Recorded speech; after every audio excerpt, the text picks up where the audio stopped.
everyone, and welcome! Riot began releasing these awesome comics as an alternative way of telling their stories. While I can't cover these comics the way I normally cover other stories, simply because they are meant to be read, not watched, I can explain what these comics are about and what new information they bring to the table. Since the launch of the universe, this is the first time we heard something official about Yordles. And because Yordles are pretty weird when it comes to their existence, there are things that need to be explained. So let's go through the story and let's point out the interesting parts. The prologue itself before the comic book even begins is interesting. Yordles live among us. Oh, they say I'm crazy. They say that Yordles would be easy to spot in a city such as ours, what with their fuzzy countenances and diminutive stature. But I've heard rumors that they have invented some sort of magical charms that make these abominations appear no different from you or I. But don't be fooled. No matter how adorable they may seem, these mischievous creatures will bring our city of Piltover to ruin.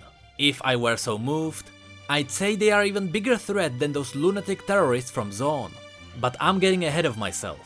Our story starts in a small pyrotechnics shop in Piltover, run by two unnervingly fuzzy gentlemen. And now we get into the comic. It all begins in Piltover, the first slide referencing the main image called the City of Progress. Here an angry customer is shouting at certain Zygmunt.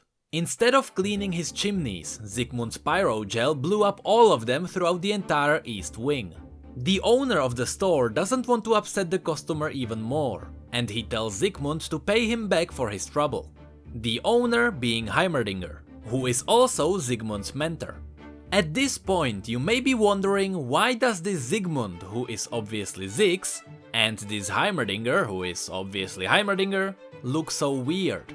Well, as we learn in the next slide, Yordles can disguise themselves to look like humans. Heimerdinger called this spell visual transmogrification.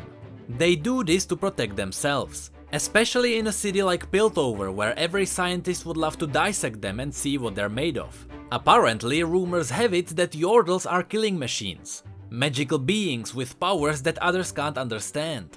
That's why you can't commonly find them, they prefer to live hidden from society.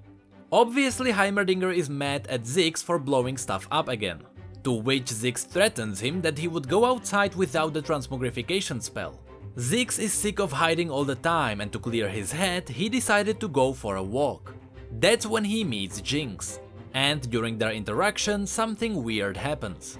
For some reason, Jinx can see Ziggs' true form, even through the transmogrification.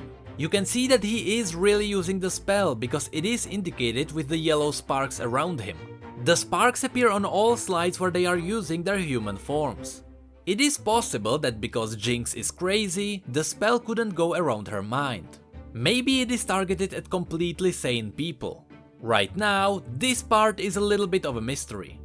Being the strange creature Ziggs is, Jinx doesn't believe he is real. She thinks that Ziggs came to her to stop her from using her new rocket launcher.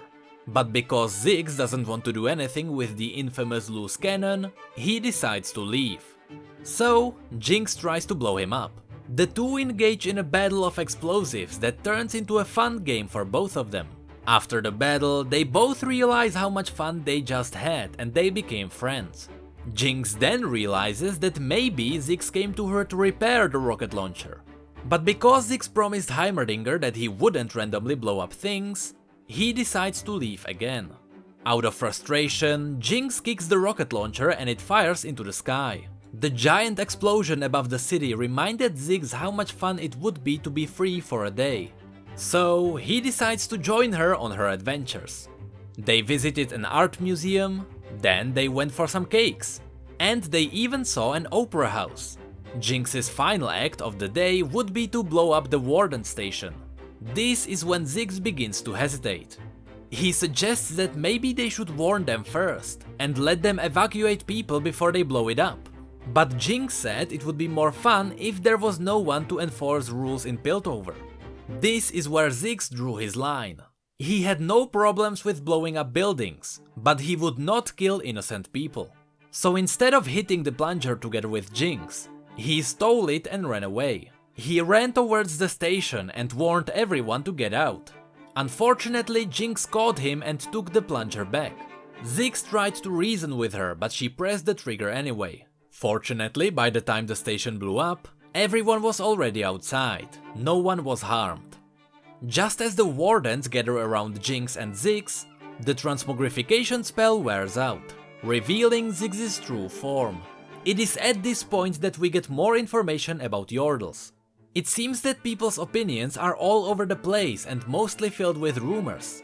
He's a Noxian weapon, they use them in Ionia. I saw it with my own eyes, shouts one man.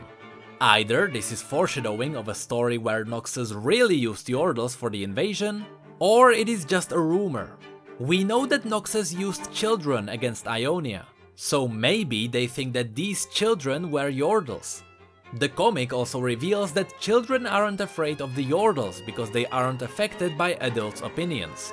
Then the man from the very beginning of the story appears and shouts, "Kill it before it kills us." CZECH notices Heimerdinger in the crowd and he shouts at him to tell everyone that he is not dangerous. But because Heimerdinger doesn't want to reveal his true nature, he denies everything and says that he doesn't know him.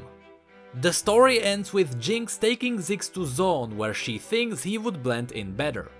I feel like the most important part of this comic is the world building around Yordles. Sure, we now also know that CZECH and Jinx are friends, and that Heimerdinger arguably betrayed him as his mentor. But it expands the universe much more. It seems that Yordles are magical beings that behave differently from any other living being. At least we know that they have much deeper connection with the spirit realm. We also know that many believe that they can't die of age. This has pretty much been confirmed in Poppy's story. She is a Yordle that witnessed the foundation of Demacia and is still traveling around without a change. Then there are some like Lulu. Lulu feels like some kind of a Yordle shaman, but she is lacking proper lore, so it is hard to guess what's happening here.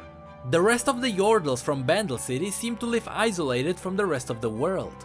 We don't really know where the city is or how it even works. We just know that the Yordles prefer to stay away from humans who fear what they can't understand. Unless you are Clad, who just doesn't care. But that's it for this video. We finally got some information on Yordles, who are one of the last parts of Runeterra which we don't know anything about. At this point, all we need is some info about the Black Rose and the Void. So, if you like this video, feel free to rate it and subscribe for more lore. You can also follow us on Twitter, Facebook and Discord if you'd like to chat. If you like to drink coffee but you lack mugs, you can get one of ours in the description. And with that, thank you all so much for being here and for your support, you know I really appreciate it. And as always, thank you come again.